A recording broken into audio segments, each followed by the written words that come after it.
Welcome है, स्वागत है सभी का एजुकेशन के टेट क्रैक चैनल में। आज हम बात करेंगे साइकोलॉजी के एक नए टॉपिक की।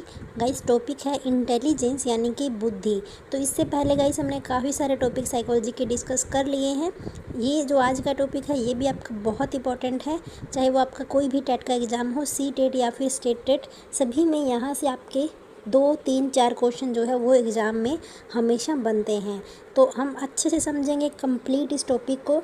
3 या 4 पार्ट में डिवाइड करेंगे गाइस इस टॉपिक को। उसके बाद में कंप्लीट समझेंगे अच्छे से, हर एक वो पॉइंट क्लियर करेंगे जो आपके एग्ज़ाम के व्यू से इंपॉर्टेंट है।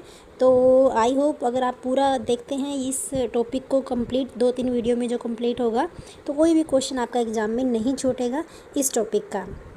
सो लेट वी स्टार्ट। अगर आपने चैनल को सब्सक्राइब नहीं किया है तो सब्सक्राइब कर लीजिएगा। अगर वीडियो पसंद आए तो लाइक ज़रूर करना। सो गाइस आज का टॉपिक है बुद्धि यानी कि इंटेलिजेंस। तो क्या है बुद्धि, बेटर बढ़िया से अच्छे से समझेंगे गाइस। सारे इसके जो टॉपिक हैं, जो इसके प्रकार हैं, जो इसके परीक्षण है, जो इसके अलग अलग सिद्धांत हैं, तो सारों की डिटेल हम बढ़िया से समझेंगे।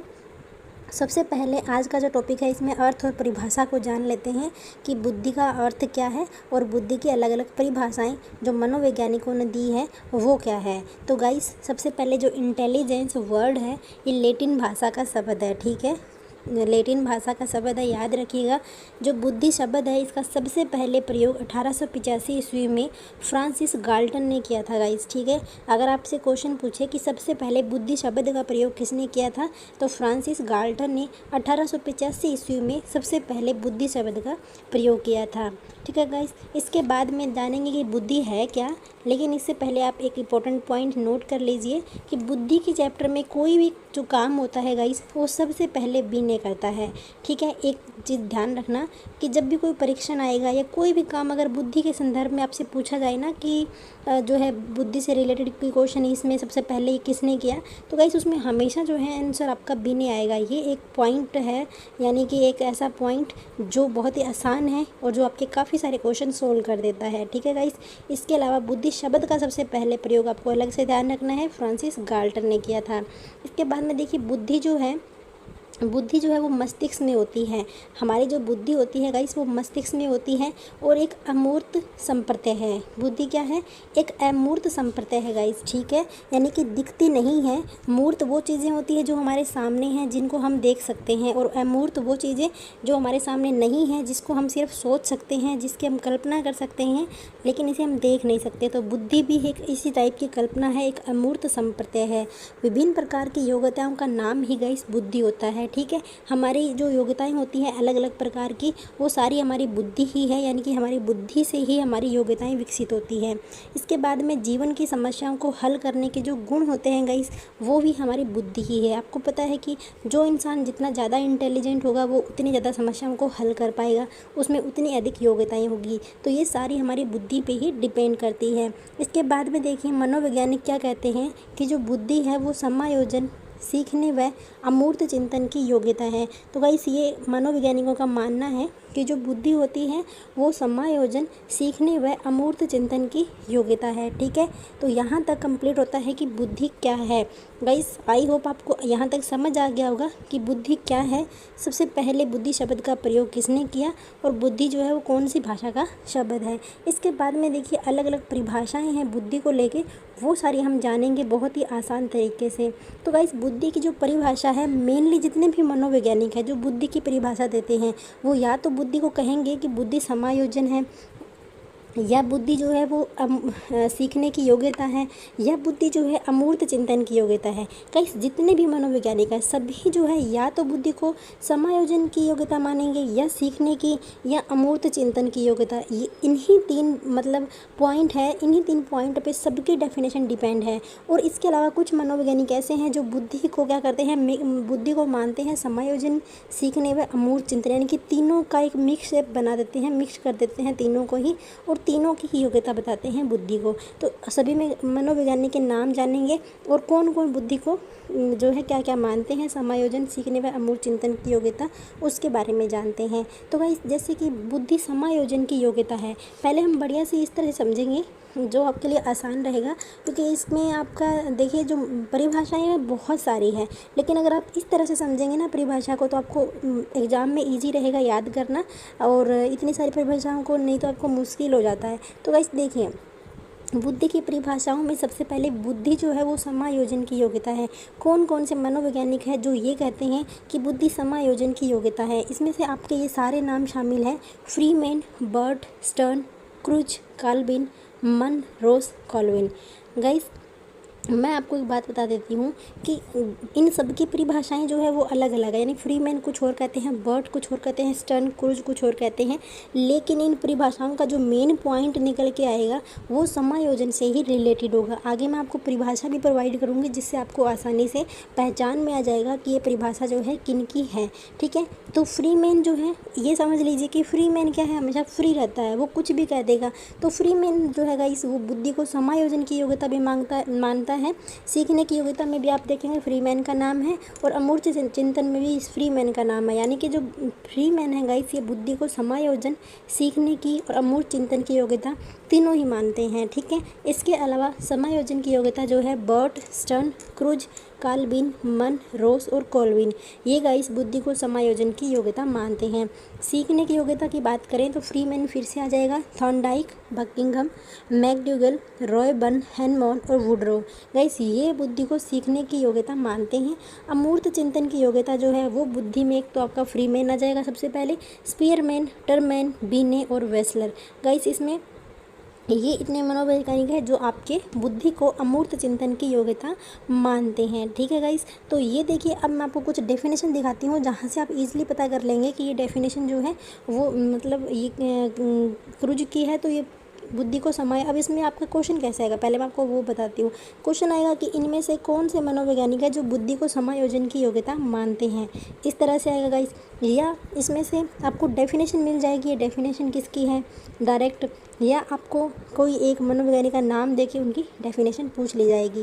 तो देखिए अब हम बात करते जैसे फ्रीमैन है, फ्रीमैन का मैंने आपको बताया कि वो बुद्धि को समायोजन की भी योग्यता मानते हैं, सीखने की योग्यता भी और अमूर्त चिंतन की योजना भी। तो गाइस इनकी डेफिनेशन में आपको ये तीनों नाम लगभग मिलेंगे। कैसे? फ्रीमैन क्या कहते हैं कि बुद्धि समायोजन, अधिगम यानी कि सीखने और अमूर्त चिंतन की योजना है। ठीक है गाइस, इसके बाद में वुडरो जो है वो कहते हैं कि बुद्धि जो है ज्ञान अर्जन करने की क्षमता है। मैंने बताया था कि जो वुडरो है वो बुद्धि को सीखने की योग्यता मानते हैं। ठीक है गाइस, वुडरो सीखने की योग्यता मानते हैं, इसलिए यहाँ पे सीखने से रिलेटेड यानी कि ज्ञान अर्जन करने की क्षमता है, वुडरो का मानना है। टर्मन जो है गाइस बुद्धि अमूर्त चिंतन के बारे में विभिन्न योग्यताओं का नाम है। एक चीज़ आप यहाँ देखेंगे कि जो अमूर्त चिंतन की योग्यता है उसमें लगभग जितने भी मनोवैज्ञानिक आ रहे हैं उनके पीछे मेन आ रहा है, जैसे कि फ्रीमैन, स्पीयरमैन है ना, टर्मैन। तो गाइस इसमें मोस्टली आप ऐसे याद रख सकते हैं कि इनके नाम के पीछे मेन आ रहा है। बीने सबसे पहले जो काम करता है वो आपका अमूर्त चिंतन ही मानता है बुद्धि को। ठीक है गाइस, इसके बाद में देखिए अब आपका आता है वुडरो। वुडरो क्या कहते हैं? बुद्धि ज्ञान अर्जन करने की क्षमता है, ऑलरेडी बता दिया है। टर्मन गाइस बुद्धि को क्या मानते हैं? अमूर्त चिंतन की योग्यता मानते हैं।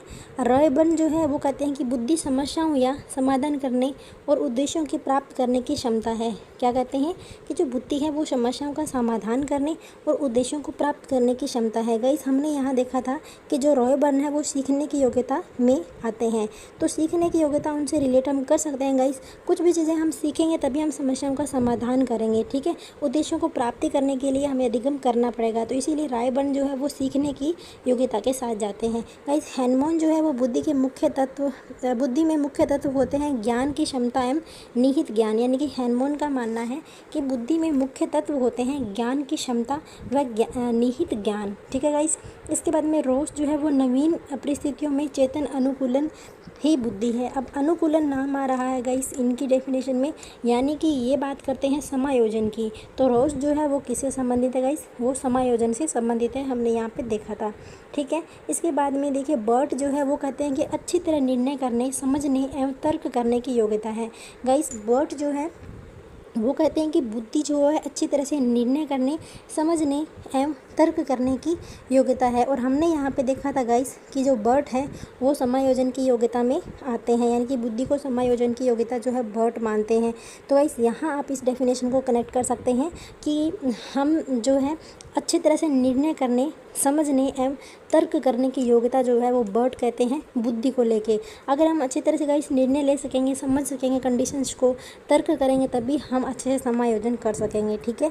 तो इसलिए बर्ट को हम रिलेट कर सकते हैं इस तरह से। वुडवर्थ जो है चीज़ों को पहचानने की शक्ति बुद्धि है। गाइस वुडवर्थ जो है ये मानते हैं कि चीज़ों को पहचानने की जो शक्ति है वो क्या है, बुद्धि है, ठीक है।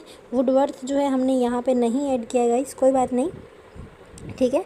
इसके बाद में देखिए कुछ डेफिनेशन ऐसी है जो थोड़ी इनसे हटके है, वो मैंने कुछ ऐड कर दी है। तो चीज़ों को पहचानने की शक्ति बुद्धि है, इनकी थोड़ी सी डेफिनेशन अलग है गाइस, इसलिए मैंने अलग से यहाँ पे लिखी है, ठीक है। बाकी सारी जितनी भी डेफिनेशन है आपकी बुद्धि की वो सारी इसमें इंक्लूड है गाइस, यहाँ से बाहर आपका कोई भी पॉइंट नहीं आएगा। बिने जो है वो बुद्धि में 4 चीज़ें, बिने कहते हैं कि बुद्धि में 4 चीज़ें निहित है। गाइस मैंने पहले बताया था कि बिने जो है वो अमूर्त चिंतन को बुद्धि मानते हैं, अमूर्त चिंतन की योग्यता जो है वो उसको बुद्धि मानते हैं, पहले मैंने बता दिया था। एक अलग से इनकी डेफिनेशन है कि बिने कहते हैं कि बुद्धि में 4 चीज़ें निहित होती है, ज्ञान, आविष्कार, निर्देश और आलोचना। तो ये पॉइंट भी गाइस आपका इंपॉर्टेंट है, ठीक है। बिने कहते हैं कि बुद्धि में 4 चीज़ें निहित होती हैं, ज्ञान, आविष्कार, निर्देश और आलोचना। तो गाइस ये सारी आपकी बुद्धि की डेफिनेशन थी। एक बार फिर मैं यहाँ से थोड़ा आपको क्लियर कर दूँ कि बुद्धि जो है वो समायोजन की योग्यता है, वो कुछ मनोवैज्ञानिक मानते हैं, कुछ मनोवैज्ञानिक सीखने की योग्यता कहते हैं बुद्धि को, और कुछ अमूर्त चिंतन की योग्यता कहते हैं। तो गाइस जितने भी मेन आ रहे हैं, Freeman, Spearman, Terman, ये सारे आपके अमूर्त चिंतन में आएंगे, ठीक है। और बिने और वेशलर जो है ये भी अमूर्त चिंतन की योग्यता कहते हैं बुद्धि को। समायोजन की योग्यता में आपका फ्री मैन सभी में आएगा, फ्री मैन तो पता ही है आपको। इसके अलावा बर्ट, स्टर्न, क्रूज, काल्विन, मन, रोज, कॉल्विन, ठीक है गाइस। इसमें लगभग जो नाम है वो आप देख सकते हैं कि एक जैसे से है। कैसे, बर्ट, स्टर्न, टर्न, बर्ट, है ना एक जैसा। Cruise, Colvin guys, cruise, Colvin ये सारे नाम क्या है, एक जैसे से है, ठीक है। और मन, रोज। इसी तरह से सीखने की योग्यता को भी आप इजीली याद कर सकते हैं गाइस। इसमें आपका थार्नडाइक, ठीक है, मैकडूगल, जिसमें मेनली हम थार्नडाइक, मैकडूगल इनके बारे में ज़्यादा पढ़ते हैं, बकिंघम, रॉयबर्न, हैनमॉन, वुडरो। तो ठीक है गाइस, ये सारे आपके सीखने की योग्यता में के मनोवैज्ञानिक हैं। तो आज हमने जान लिया है बुद्धि की परिभाषाएं और बुद्धि का अर्थ। गाइस कंटिन्यू बने रहेगा कोर्स के साथ में, कंप्लीट साइकोलॉजी के हम चैप्टर डिस्कस करेंगे। और बुद्धि आपका बहुत ही इंपॉर्टेंट टॉपिक है, बढ़िया से समझेंगे डिटेल में अच्छे से कि कोई भी पॉइंट हमारा रहे ना यहाँ से, ताकि हमें दिक्कत ना आए कोई भी एग्ज़ाम सोल्व करते टाइम, ठीक है। तो हम हर एक पॉइंट को क्लियर करते चलेंगे। इसके बाद में डिस्कस करेंगे हम बुद्धि के कुछ और भी इंपॉर्टेंट पॉइंट। तो कंटिन्यू बने रहिएगा। आज की वीडियो में बस इतना ही। वीडियो से जुड़ने के लिए आप सभी का बहुत बहुत धन्यवाद। Thank you.